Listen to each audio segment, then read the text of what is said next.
Bom, pessoal, muito boa noite. É um grande prazer para o Instituto Bion. Essa é a primeira live do Instituto também. Prazer meu de estar começando com isso e com uma pessoa tão querida. Nós, não só querida, como alguém que sempre vem desafiando a gente a pensar coisas e apresentando textos muito bonitos, né, e reflexões interessantes. Então, para nós é um prazer, Celso, para mim pessoalmente é um prazer poder conversar contigo nesse lugar também, especialmente uma conversa que a gente meio que combinou antes, né? Vamos torná-la o mais possível agradável, né? Para que a gente possa ter uma noite, vamos dizer assim, onde a gente possa dormir bem, e tranquilo, etc, né? Então, eu queria, Celso, antes de mais nada, me lembrei do Freud quando ele diz nos inícios, né, que as histórias dos nossos pacientes são como novelas. As histórias narradas por ele são como novelas, né? E a propósito do livro, se a gente trocasse pacientes por nós, né? Se a gente conseguisse imaginar, num certo sentido, escapar da tensão da vida real para imaginar que a nossa vida é uma novela também, imaginar isso, talvez a gente pudesse contar as histórias nossas de uma maneira mais tranquila, né? E com meandros, e com requintes, e com vai e vem, sem tanto estresse. Então, é nesse espírito também que a gente pode imaginar essa noite de hoje, como contação de histórias nossas, tuas em especial, né? Então, bem-vindo.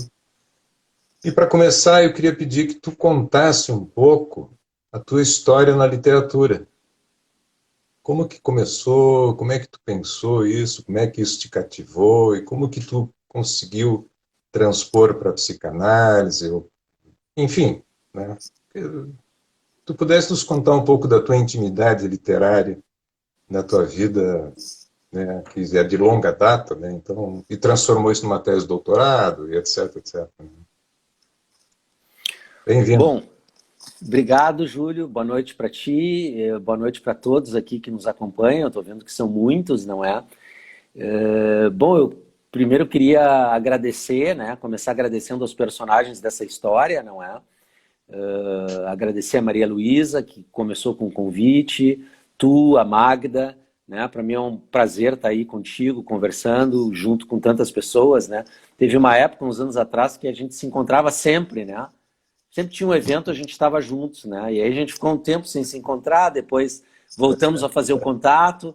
Um almoço tá uns 2 anos marcado e não saiu, e agora, graças ao virtual, a gente está podendo se encontrar, né? São estranhos É, os caminhos das histórias, não é? E para mim é uma honra estar com o Bion novamente, assim. O Bion, Instituto Bion sempre tem sido muito acolhedor comigo e com os meus livros e com as minhas histórias, né? É legal a gente ter um espaço que se interesse, né, pelas histórias da gente, né? Me lembro de um depoimento, né, da Clara, né, a mulher do Winnicott, né, onde ela dá esse depoimento, assim, num determinado momento, eles olham um para o outro e dizem, tantos anos depois, né, a gente ainda tem vontade de estar junto contando histórias, né? E, e assim eu sinto a minha relação com o Bill, né? Passados tantos anos, a gente segue com vontade de estar junto e contando as histórias. A questão da literatura, eu vejo assim como eu tendo sido muito alimentado pela literatura, assim, né? Eu venho de uma casa de leitores e de contadores de histórias, assim, né? Minha mãe muito leitora, muito uma historiadora, sempre lendo, não é? O meu pai, um calculista de concreto armado, mas lendo aquelas coisas mais concretas também. Então havia uma biblioteca, aquela biblioteca me fascinava, e esse pai muito contador de histórias, né? Tanto o pai quanto o avô, né? Os dois avós, assim, foram imigrantes, tinham muitas histórias para contar. Boa parte delas eles inventavam, eram ficções, eu vinha descobrir depois, mas eu acreditava em tudo, não é? Que era verdade, né? Do jeito deles. Então, eu fui banhado, assim, né? enfim, por livros, por música, por cinema, né? Pela arte de uma maneira geral, né? Mas isso eu acho que fazia de mim mais um espectador, que é também um artista, né? A gente, como espectador, a gente faz a arte também, né? O que aconteceu foi que a minha adolescência foi uma adolescência muito turbulenta, né? O que é, sei lá, talvez um pleonasmo. As adolescências costumam ser turbulentas, né? Mas a minha não fugiu essa regra, né? E Tu leu Hermann Hesse na época? li Hermann Hesse na época, exatamente. Hermann Hesse salvou muita gente, hein, Celso? A mim também, não é? A mim também. Lobo da Steppe, Siddhartha, né? São tantos livros, mas o que aconteceu ali foi que num determinado momento, assim, com a descoberta, né? Porque a adolescência, né? Se a gente pegar essa coisa do Freud mesmo, né? Se tiver que nos resumir, né? Vai nos resumir em amor e morte, né? A minha adolescência foi marcada pela descoberta dessas duas coisas, né? O amor com as suas turbulências e a morte também, algumas perdas na família, muito importantes, né? E ali eu encontrei na literatura uma forma de me tratar, né?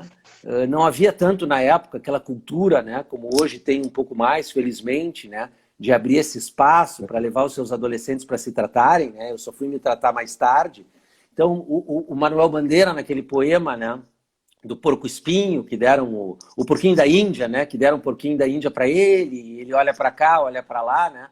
Aí lá pela Santa ele diz que o meu porquinho da Índia foi a minha primeira namorada, né? Eu digo que a literatura foi a minha primeira análise, né?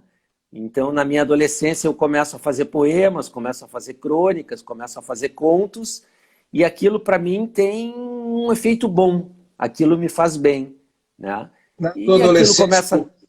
qual o livro que te marcou mais, assim? Uma perguntinha bem jornalística. Que tu lembra, assim, que foi... muitos autores ali me marcaram, mas para te dar dois exemplos assim de autores que mexeram muito comigo naquele momento e que foram autores ali com 13, 14 anos apresentados por professores de escola, né, de colégio. Eu acho que isso também é importante, né? A gente é muito resultado dos encontros da gente, né? E eu tive encontros assim com professores que foram fantásticos na parte da literatura, né? Sérgio Silva, Clarice Motin, Bina Maltz, gente maravilhosa, Walter Schilling, professores maravilhosos, e ali dois autores me foram apresentados e fizeram muito a minha cabeça. Um foi o Machado de Assis, né? O primeiro conto que eu li na minha adolescência foi um conto do Machado de Assis, conto clássico dele chamado A Missa do Galo, né? E eu fiquei encantado com aquilo porque eu li uma coisa e depois me disseram que era outra, né? E as minhas histórias, elas não tinham esse efeito, né? As minhas histórias eram histórias de adolescentes. Eu pensava uma coisa e eu dizia, né? E o Machado de Assis me encantou para esse lado que a gente falava antes, né? Das coisas não ditas, do subtexto, da entrelinha, né? E um outro autor que fez muito a minha cabeça na época foi o Rubem Fonseca, né? Rubem Fonseca, falecido há pouco, fiquei encantado ali com o trabalho dele, aquela capacidade de usar aquela linguagem tão forte, não é? Entre muitas outras pessoas, assim, apesar de eu escrever muito, eu fui muito mais leitor do que escritor, embora hoje, não é, com a vida, a gente acabe lendo menos do que gostaria, né? Mas sempre sigo lendo, assim. Respiro lendo e respiro escrevendo. Ó, Bina Maltz também foi minha professora no curso de letras. Gente em comum, né? Pessoas em comum. E depois, pensando na narrativa e nas histórias, né, Celso, tu fez medicina. Medicina é o corpo em evidência.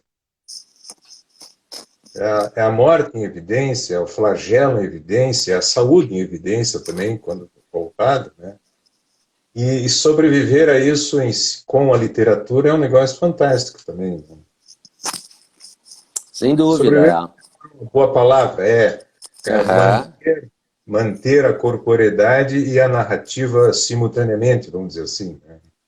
É. Tem um poeta, né? Até essa história hoje ela já não é mais tão politicamente correta, mas ela segue valendo, não é? É um poeta que eu gosto muito também, chamado Ledo Ivo, né? Já falecido, mas com poemas fantásticos e com uma obra vasta. E o Ledo Ivo, num determinado momento da vida dele, diz que ele sugeria que os escritores tivessem três profissões, porque essas três profissões eram aquelas que mais mais deixariam o escritor próximo da vida, né? Próximo do sofrimento, próximo da transcendência, da necessidade de dizer coisas, né? E de dar um sentido para a dor humana, né?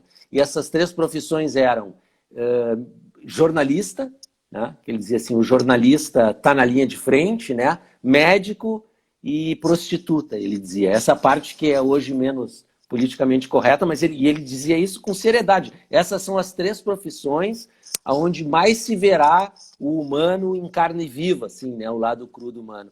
E, de fato, eu tive essa vivência como médico e depois como psicanalista, que é mais ou menos médico, mas segue nessa linha de frente, assim, aonde a gente ouve as histórias, não é? Conta histórias, a gente troca histórias e a gente vive uma vida ligada aos afetos e aos sentimentos, né? Nesse sentido, a psicanálise e a literatura, elas são muito próximas, né? Elas têm esse objetivo em comum, né? Apesar de terem linguagens às vezes diferentes, jeitos diferentes, técnicas diferentes, tanto a psicanálise quanto a literatura tem o desafio de dizer, né? Tem o desafio de encontrar uma linguagem, né? Tanto que a medicina parecia para mim o que de mais próximo havia da literatura, né? Porque quando eu entro na medicina eu já sei que quero ser escritor, mas depois eu descubro que o que há de mais próximo da literatura, do meu ponto de vista, é a psicanálise. Celso, estamos em época de pandemia.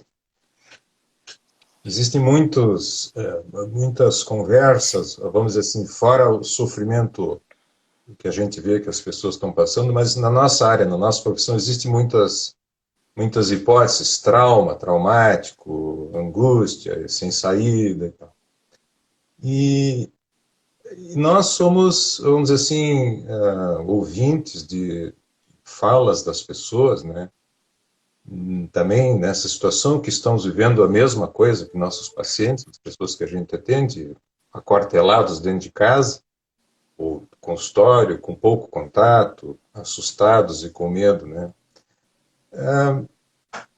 Se tu pudesse nos dizer um pouquinho como que tu imagina que tu pudesse nos ajudar, né, a conversar sobre isso, como que a gente pode escutar histórias dramáticas relacionadas à vida, vamos dizer assim, quase sem saída, né? Poder criar narrativas apesar dos grandes problemas que a gente está vivendo, seja eles políticos, sociais, econômicos, medo subtalâmico, paranoia, desconfiança, né? Como que a gente pode, como terapeutas, né, ouvir pessoas e ajudar para que as narrativas não fiquem muito fechadas no óbvio da pandemia, por exemplo, né? Bom, acho que tu faz uma colocação extremamente importante, Júlio, fundamental, e ela é tão importante que ela é muito difícil, né, da gente se posicionar diante dela, né? A gente tem esse desafio, né? Me ocorreu agora me ocorreram duas frases assim que vêm me habitando, não é? Nos últimos tempos. Uma delas é do Deleuze, né? Tão pró-psicanálise, tão anti-psicanálise ao mesmo tempo, né? Mas a frase dele, num determinado ensaio, ele diz assim, essa literatura, né? Ou a literatura é essa saúde, né? Ele chama a literatura de saúde, né? E quando a gente faz literatura, ou quando a gente lê literatura, a gente sai do trauma, né? Quando aquilo nos toca, a gente encontrou, né, a narrativa, né? Então a narrativa é uma vitória sobre o trauma, uma vitória sobre o não dito, é uma vitória sobre o caos, é uma vitória sobre a falta de sentido, né? uma vitória sobre a morte, né? O grande amigo, um dos grandes amigos literários lá do Freud, né? Que eu li muito na minha adolescência, poderia ter te falado dele, que é o Romain Rolland, né? Com aqueles volumões do Jean Christophe, né? Lá pelas tantas, o Romain Rolland, ele diz, escrever mata a morte, né? E narrar mata a morte. E eu não sei se existe uma outra forma. Eu acho que não existe, né? Claro que a gente pode narrar pictoricamente, por imagens, por escultura, por sons, mas são narrativas, né? É uma história que se conta, né? De alguma forma, né? E essa frase linda também do Jean Genet, né? Esse escritor francês que graças à literatura superou, né, uma vida marginal, uma vida de pária, né? Ele era um pária, um marginal e através da narrativa ele supera e diz essa frase antológica, né? Minha vitória é verbal, né? Eu acho que a nossa vitória ela é sempre verbal, né? Eu acho que a nossa vitória ela é uma possibilidade de superar o silêncio, né? O silêncio do trauma, né? Aquilo que a gente não conseguiu dizer. Agora, a minha ideia é o dia também que eu puder responder a tua pergunta, eu acho que eu vou escrever o meu best-seller, né? Que eu não escrevi até hoje, né? Que é como fazer isso, né? Eu não saberia como fazer exatamente, mas acho que, enfim, na minha experiência, talvez isso apareça no livro também, especialmente nesse livro, é que não há uma fórmula, não há um jeito, não há uma receita, mas há uma necessidade também de conviver, né, com esses sentimentos, né? Eu acho que de alguma maneira a gente resgata alguma coisa lá de trás, né, da nossa criação, da nossa educação, da nossa relação com mãe, com pai, com vô, com vó, com madrinha, com as figuras parentais, que de alguma maneira nos abriram esse espaço em que a gente consegue, durante um tempo, suportar esse silêncio, suportar esse caos, suportar essa dor, né? Eu acho que com a pandemia a gente vive esse desafio, né? De poder, vamos dizer assim, estar no olho do furacão, convivendo com ele, sentindo, e devagarinho, não é? Num processo inexplicável, a gente vai reencontrando, né, essa linguagem que um dia nos ensinaram a encontrar lá atrás, né? Tu falando, eu me lembrei de duas cenas. Uma da Clarice Lispector, no livro aquele das aprendizagens. Tem uma hora que ela está profundamente angustiada, a personagem do livro, né? E ela liga para o namorado dela e diz, olha, fulano, estou muito mal, muito angustiada, vem aqui, né? Está na outra casa. E o cara diz para ela assim, calma, Lori, vai passar, vai passar. E ela vai dormir com essa frase, vai passar, e acorda melhor no dia seguinte. Talvez essa seja uma maneira literária de dizer o convívio, né? Mesmo que a gente esteja profundamente assustado, muitas pessoas, eu imagino que a gente deva dizer, olha, tenta conviver com o próprio sofrimento, que é o amor fati do Nietzsche. Quer dizer, não torna ele maior do que é, porque senão a gente vai ficar abraçado nele, né? E me lembrei da Edith Piaf, Celso. Edith Piaf, no filme O Hino ao Amor, né? Quem não conhece o filme deve assistir, é belíssima, uma mulher que, se alguém teve problemas na vida, foi ela. Abandonada como criança, morou num prostíbulo, perdeu o filho, morreu o filho, doente, degenerativa, viciada em álcool, tudo que se possa imaginar. E ela cantou, apesar disso tudo, ela cantou, né? Ela conseguiu usar da vida dela para, apesar dos problemas insuperáveis quase para muitos de nós, ela cantou. E acho que essa é uma maneira de conviver com a dor, não é fugir da dor, é conviver com ela, né, Celso? Poder narrar a dor, inclusive, né? Sem dúvida, eu acho que esse é o nosso desafio, né? Poder narrar a dor, poder cantar a dor, né? E, de uma certa maneira, eu acho que a nossa saúde, ela foi construída dessa forma, né? A gente nasce no inenarrável, a gente nasce no não dito, não é? E alguém narra para nós, né?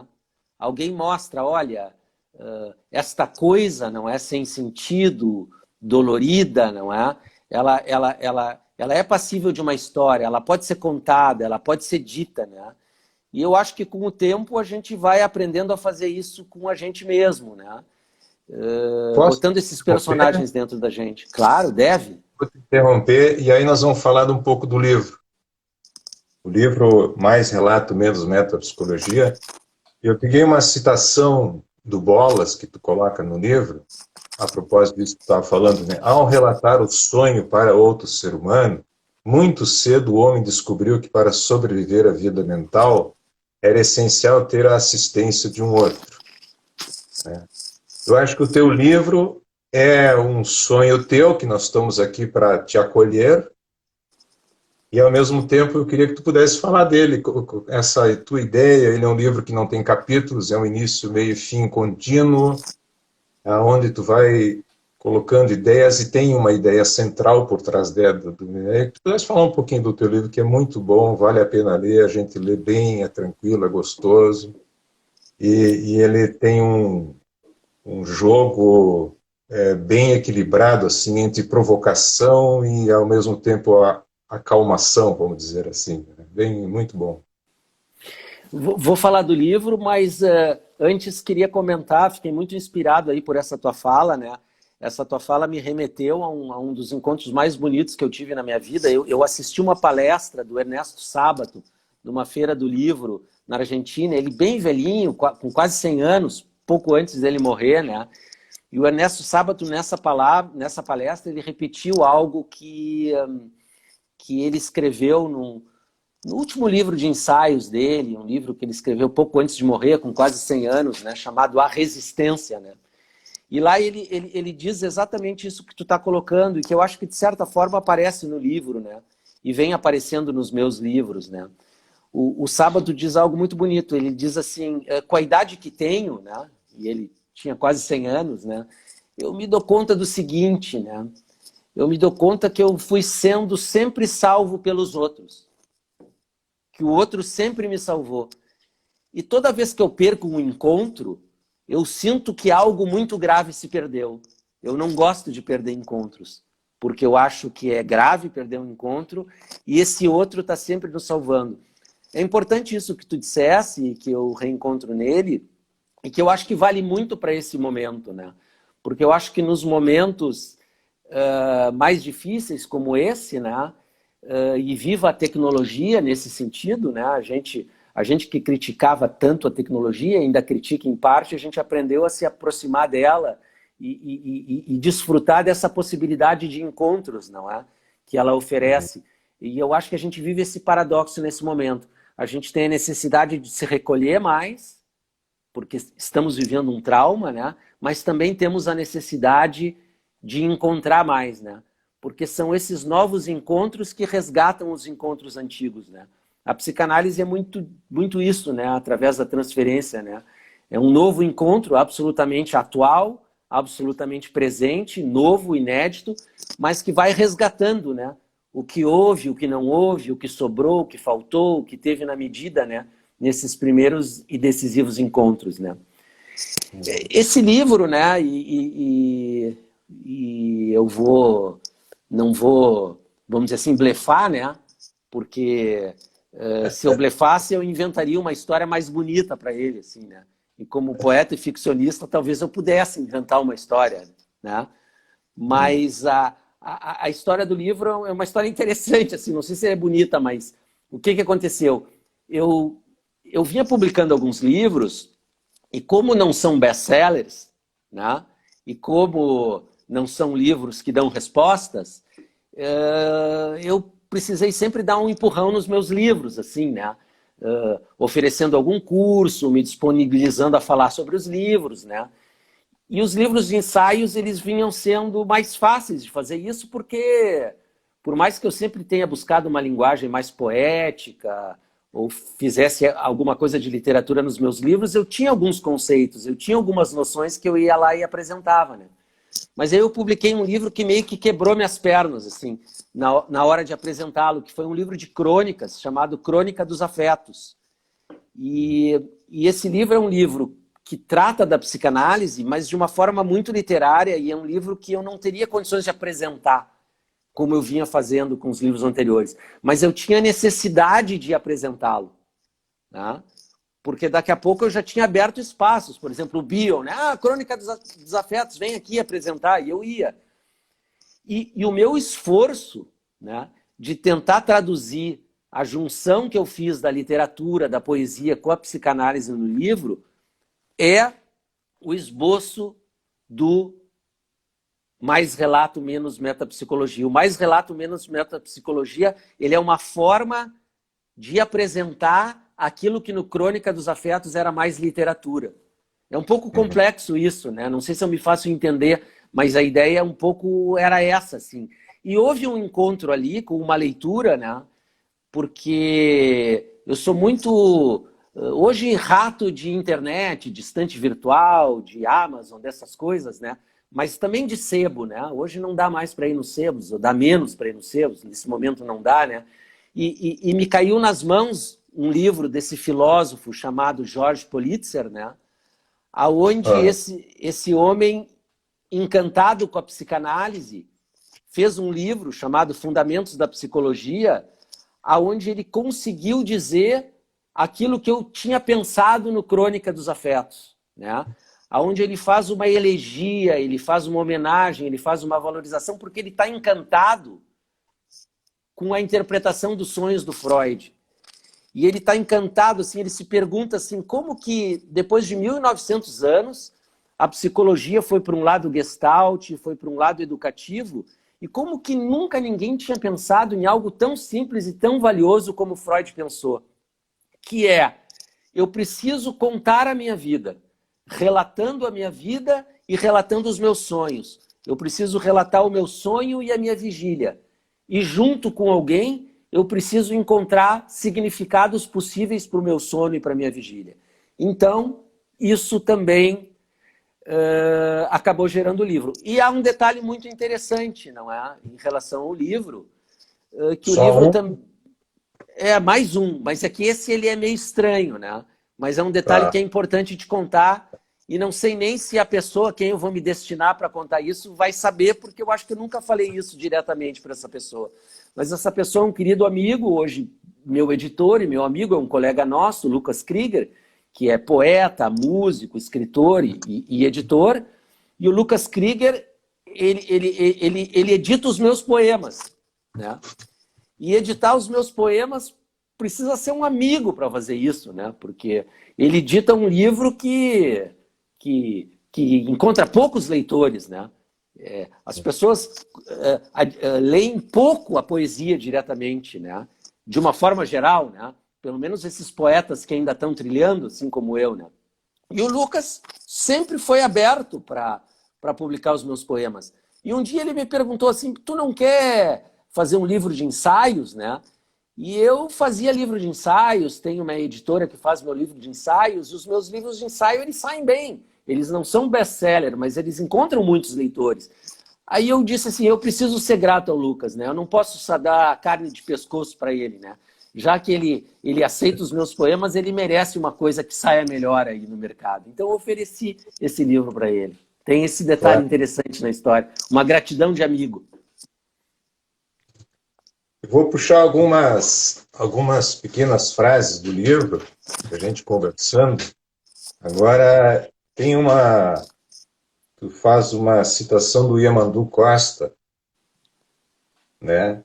Onde ele diz assim, o músico passa metade da vida afinando o instrumento e a outra metade tocando desafinado.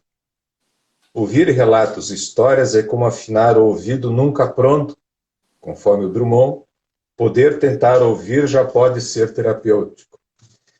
E aí, antes de que tu fale um pouquinho, eu queria ir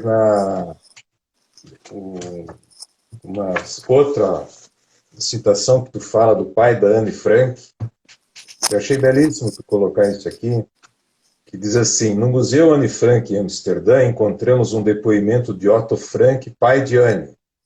ele se confessa estupefato de não reconhecer a filha ao ler o seu diário, mesmo depois de conviver com ela, durante a sua infância e adolescência, incluindo os anos confinados em anexo.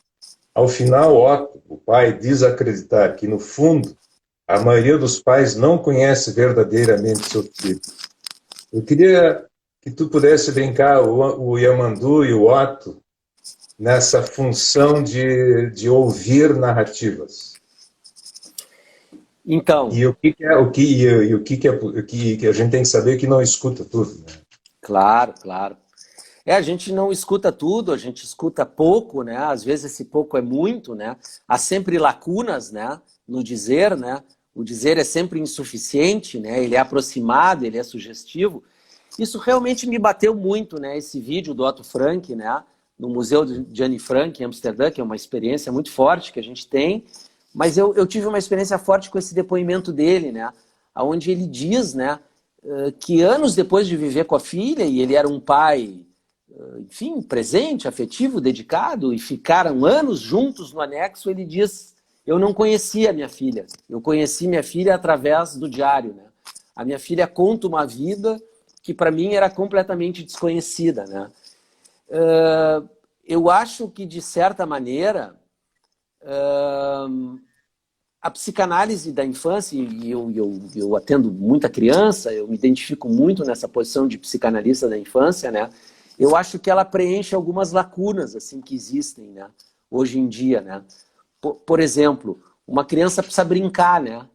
E muitas vezes um espaço de uma análise da infância é um espaço de poder brincar, né? A gente restitui muitas vezes esse espaço, né? Tem crianças que ali, com aquela criança, com aquela família, a gente abre um espaço para brincar juntos, né? E acho que abre um espaço também para favorecer exatamente isso que tu disseste. Essa narração, ela é muito difícil. E essa narração entre pais e filhos, ela é muito difícil. É muito difícil escutar um filho. É muito difícil escutar o filho que a gente foi. É muito difícil escutar a criança dentro da gente. E essa narração entre gerações, dentro de casa, ela é uma narração muitas vezes complicada, que não encontra espaço. Então, aquilo que o Otto Frank conseguiu graças ao livro, eu acho que muitas vezes a psicanálise na infância oferece esse espaço. O espaço de mediador entre uma narratividade entre filhos e pais. E a questão do Yamandu é uma questão que a gente até andou conversando esses dias, né, Júlio? Que é uma questão muito importante, né? Ela me lembra uma história muito bonita, né? O Philip Roth, o escritor, está conversando com o Saul Bellow, e o Saul Bellow já é um escritor experiente, o Philip Roth é um jovem escritor à época, e o Philip Roth faz essa pergunta para o Saul Bellow, né? Ele diz assim, mas a arte é tão saudável, né? É o que cura, né? Segundo Freud, segundo Nietzsche, né? Segundo tanta gente bamba, boa, né? Como que tu explica, Saul Bellow, né? Que os artistas que vivem a arte, que consomem a arte, que fazem a arte, são tão tristes muitas vezes, tão desamparados, tão aflitos, e muitos até acabaram com a própria vida, né? Será que a arte tem esse poder de trazer saúde que ela proclama? E o Saul Bellow diz assim, tranquilamente, chega assim para ele, não, tem sim, a arte é tudo isso mesmo, mas ela tem lacunas. Né? E essas lacunas, elas são humanas, né? Nós somos seres de lacunas, nós somos seres incompletos, nós somos seres desafinados, né? Eu até pensando nessa nossa conversa, eu escrevi um poema hoje que depois eu vou ler. Esse poema que eu escrevi hoje falando exatamente sobre isso, que nós precisamos, muitas vezes, fazer o luto do nosso ideal, né? Inclusive do nosso ideal narrativo, do nosso ideal compreensivo, que a gente vai compreender, que a gente vai narrar, que a gente vai contar. Não, a gente vai tentar, desafinado, a gente vai ouvir pouco, alguma coisa, mas isso que a gente consegue já é muito valioso. Então eu vou naquilo que a gente tinha combinado um pouquinho, né? Muita coisa já saiu fora da combinação aqui da nossa conversa, o que eu achei ótimo, Mas eu queria, assim, entrar no espírito do teu livro, porque no fundo o teu livro ele está dizendo assim, se eu entendi bem, né? Não idealize a metapsicologia e não idealize a narrativa, mas mais importante é narrar. A metapsicologia pode vir antes como um aprimoramento, mas a narrativa é mais importante no sentido de que sem ela não tem metapsicologia. Eu me lembrei do Nietzsche, me lembrei agora, eu vou para a frase do Nietzsche, né, do texto Humano Demasiado Humano, que ele diz o seguinte: na medida em que o homem acreditou por longos lances de tempo nos conceitos e nomes das coisas como verdade eterna, adquiriu aquele orgulho com que se elevou acima do animal. Pensava ter efetivamente na linguagem o conhecimento do mundo. Foi na crença da verdade encontrada na linguagem, também aqui, que fluíram as mais poderosas fontes de força. Muito posteriormente, só agora, começa a despontar para os homens que eles propagaram um erro descomunal em sua crença na linguagem. Acho que o teu livro aponta isso do teu jeito, da tua maneira de contar, de que narrar por si só também é muito lacunante, vamos dizer assim, né? E aí eu me lembro sempre do Dion, eu acho que ele tem uma sacada clínica interessante, quando ele divide em parte psicótica e parte não psicótica. A pessoa pode contar as mesmas coisas da mesma maneira, as mesmas histórias, se ele contar pela parte psicótica, ou seja, intolerante, frustrado, não sei o quê, a narrativa, além de ser pobre, ela só descreve. Ela não tem a experiência no sentido do Walter Benjamin, a experiência aquela que diante do limite eu produzo alguma coisa. A parte não psicótica provavelmente é um pouco isso, diante do limite, ele chama de intolerância, frustração, aceitação, ali eu produzo alguma coisa que me coloca em outro patamar em relação à realidade, em relação a mim mesmo, né? Então, eu queria que tu pudesse falar um pouco assim, como que a gente pode não acreditar tanto na linguagem e torná-la mais poética do que uma crença, vamos dizer. Maravilhoso, maravilhoso. É tão maravilhoso que vou brincar aqui, né? Porque também não tenho a resposta, né? Sobre a questão metalinguagem, né? Ou metapsicologia e relato, né? O título ele é provocativo, né? Eu tenho prestado muita atenção nos meus títulos, mas ele diz mais relato, menos metapsicologia. Mas o livro, a minha leitura, né? Porque agora ele não pertence mais a mim, ele trai o título, né? Porque eu não acho que deva haver mais relato do que menos metapsicologia. Não é isso que eu desenvolvo no livro, né? Inclusive eu cito uma poeta que eu gosto muito, que é a Cecília Meirelles, né? Com um grande poema dela sobre a infância, em que ela diz que o drama da criança é não poder estar em dois lugares ao mesmo tempo, né? E o livro se chama Ou Isto ou Aquilo, né? E na verdade, essa dicotomia, essa separação a gente faz, mas ela é falsa, né? Nós precisamos da teoria e precisamos da clínica. Nós precisamos da metapsicologia e nós precisamos do relato.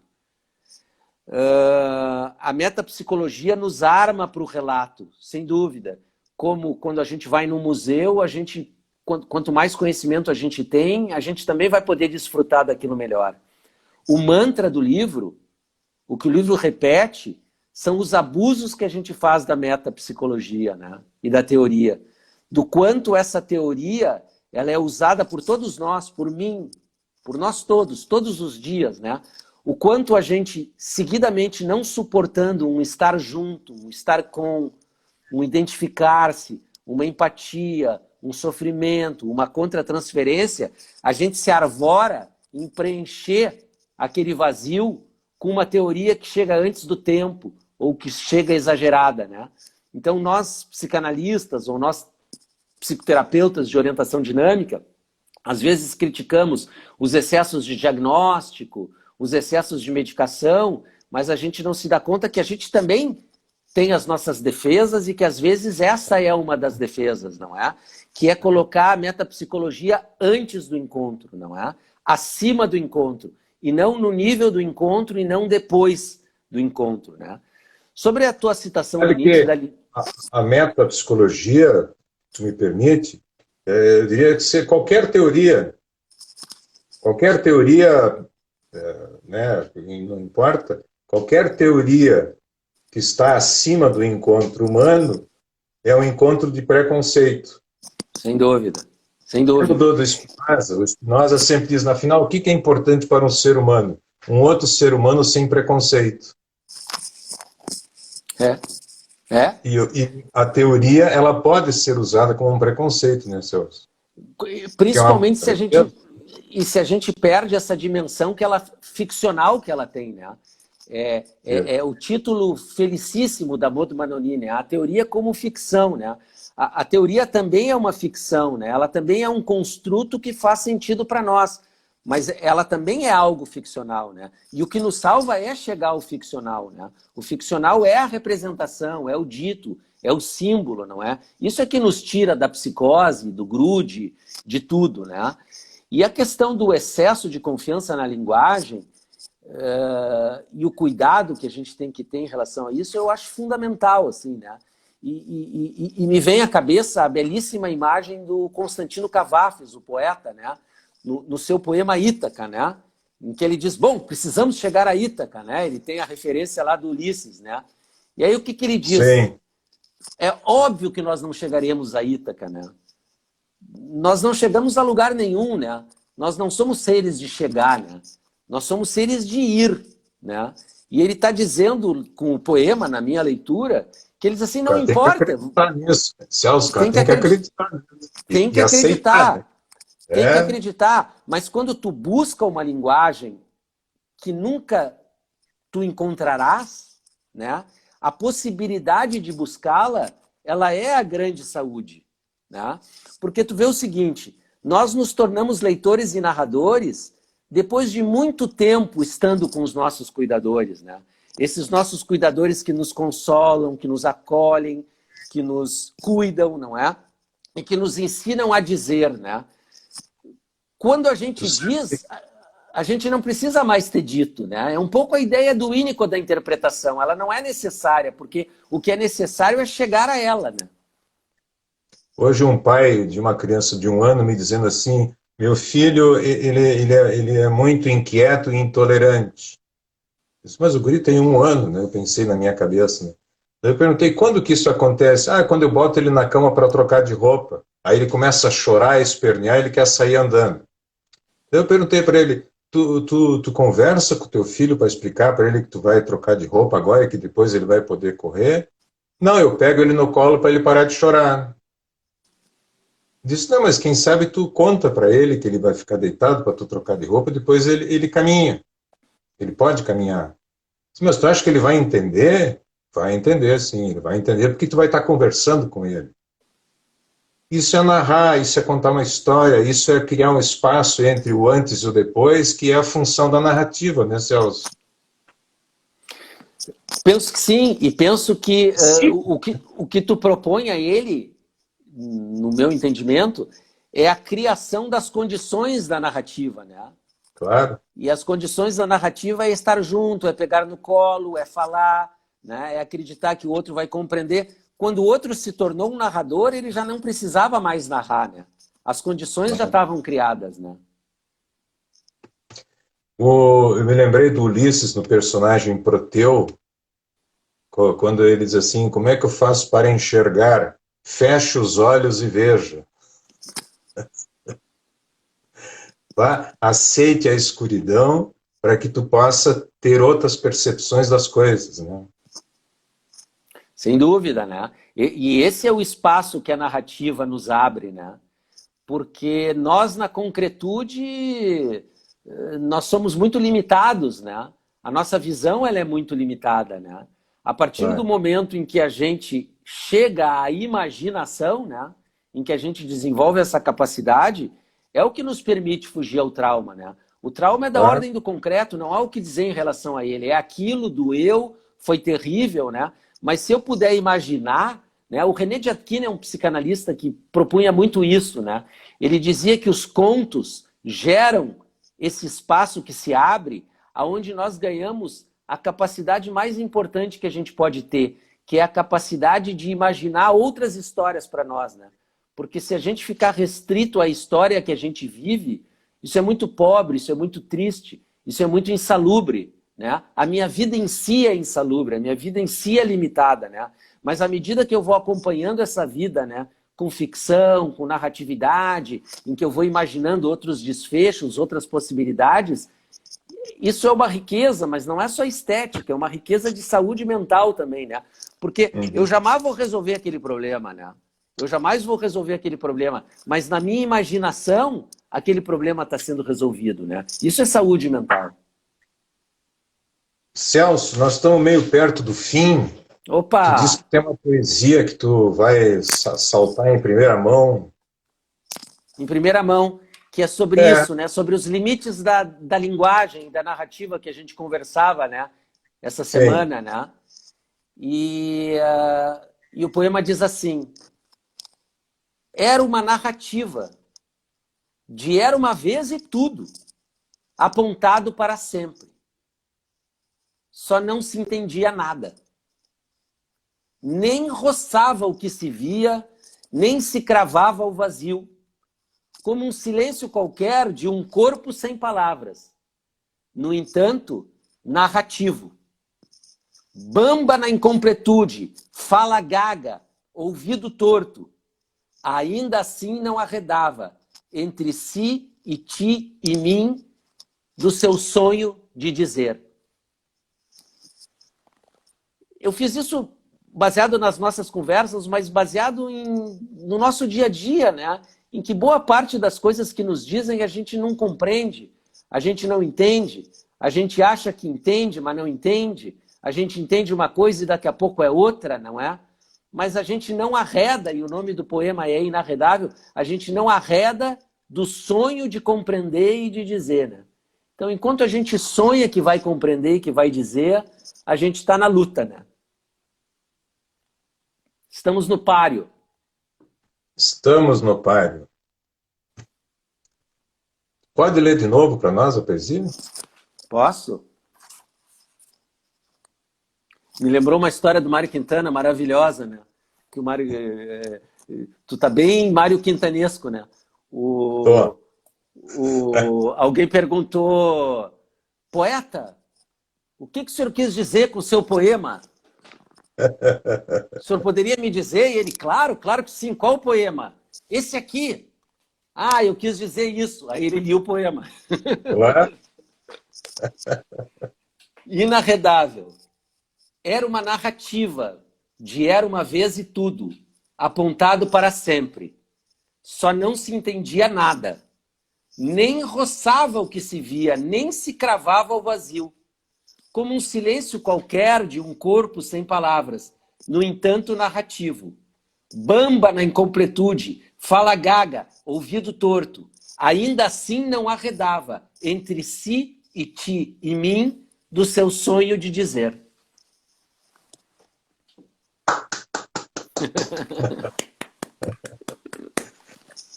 Querido amigo, aqui está marcando 55 minutos, então para a gente não correr o risco de dar problema depois no final, eu queria muito, de coração, te agradecer a nossa conversa, espero que as pessoas tenham também podido aproveitar, foi uma experiência interessante para mim, né, estar ao vivo contigo, e te agradecer, especialmente pela tua generosidade como pessoa, tu está sempre sorrindo, interessado em dizer alguma coisa, em ouvir alguma coisa, né? Isso é realmente uma distinção que torna a gente, vamos dizer assim, mais humano e ajuda muito para que as pessoas possam se sentir à vontade também contigo, né? Então isso é queria te agradecer de coração por ter compartilhado com a gente o teu livro e que venham próximos, né?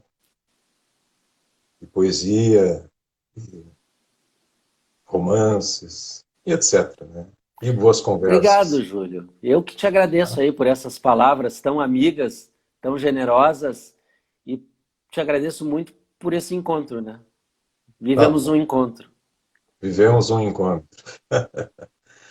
Então tá. Gente, um abraço, boa Um noite, abraço a obrigado todos, pela a todas. participação e aproveitem o livro do Celso, é realmente instigante no sentido de é um texto bem escrito, é uma linguagem que flui, tem muitas citações, mas ao mesmo tempo são citações de várias pessoas de várias áreas, tentando mostrar que é uma ideia que circula em vários segmentos, né, da função da narrativa e como que ela é importante para a vida. Tchau, gente, boa noite.